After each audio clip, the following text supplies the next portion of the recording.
could sustain for several seasons, could keep surprising you, could be something that you don't figure out within the first 5 seconds, but also not something that you have to hold back on. I think people get really bored.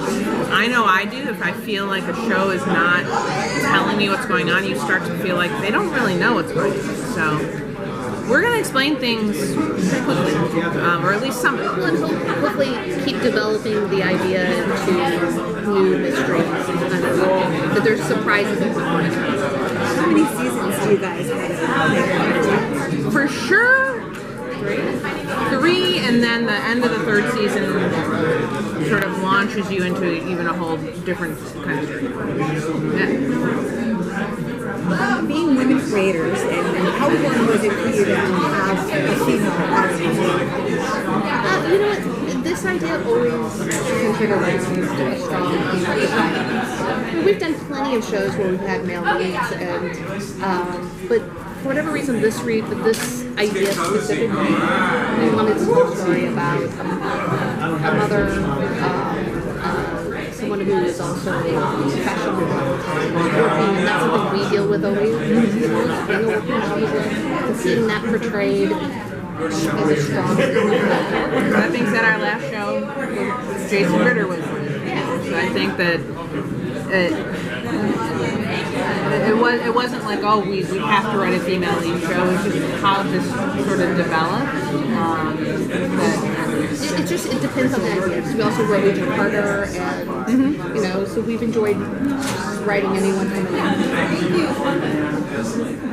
So what's the jumping in point really for the audience?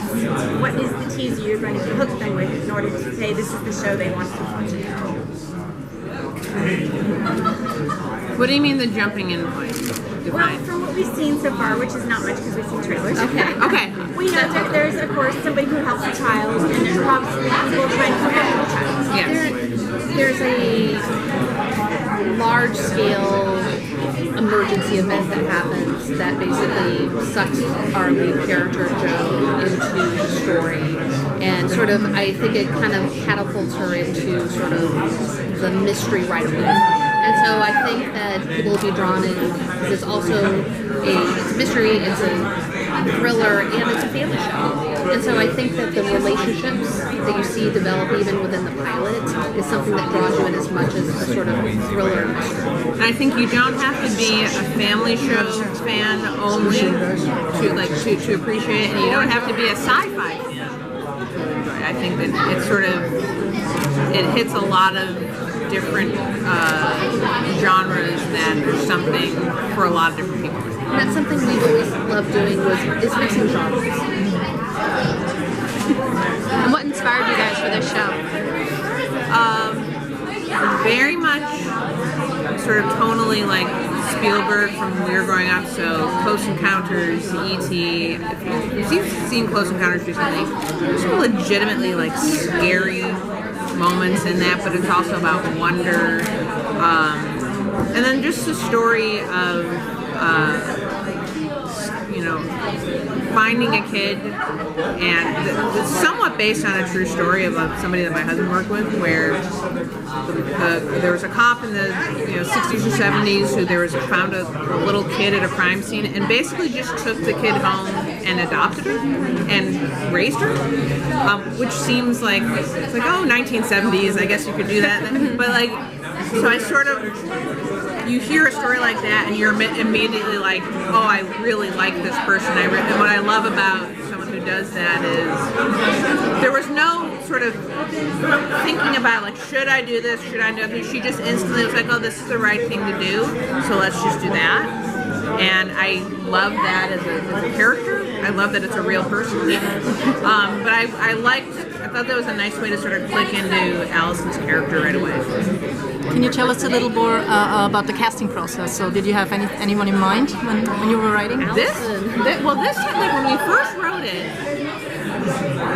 it's not, sometimes you'll do that, it's like, oh, and this character, George Clooney, but you know you're never going to get George Clooney, but it's like that sort of a, and I had Allison because I hadn't watched Frog and I'm like, I love how down to earth she is, how how I think people really engage with her. She's great at humor. She can do anything.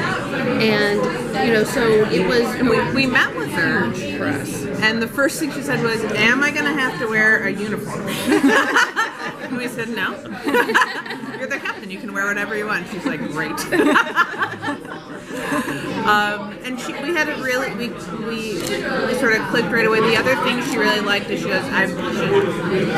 way that mothers are sometimes portrayed on TV is like someone who gives their entire life to their child and sort of lives vicariously through their child, which is not our mothers, not how we are as mothers, and that and we didn't ever want to write a character who's just like constantly like petting this little girl. It's like no, she sort of absorbs her into the family as a matter of practicality more than anything else.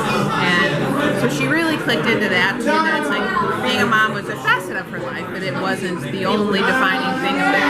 I think Allison probably got a lot of roles that the only defining characteristic was she was a mom. And it's like, no one is that.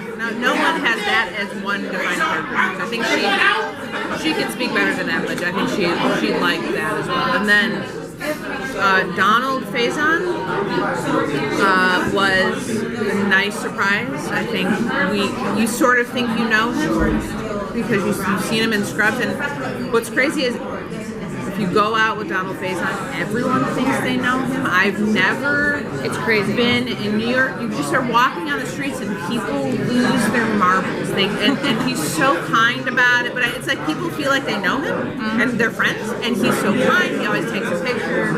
And but when he came in for an audition, you sort of think, oh, he's the guy from Scrubs. I don't think he's right for this role. You just think you know him.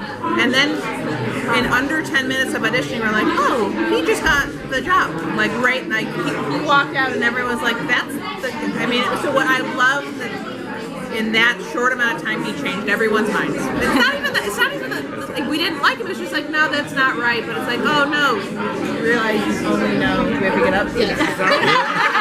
Donald's going to be so upset. All right, thank you so much. All right, you guys, thank you. Thank you.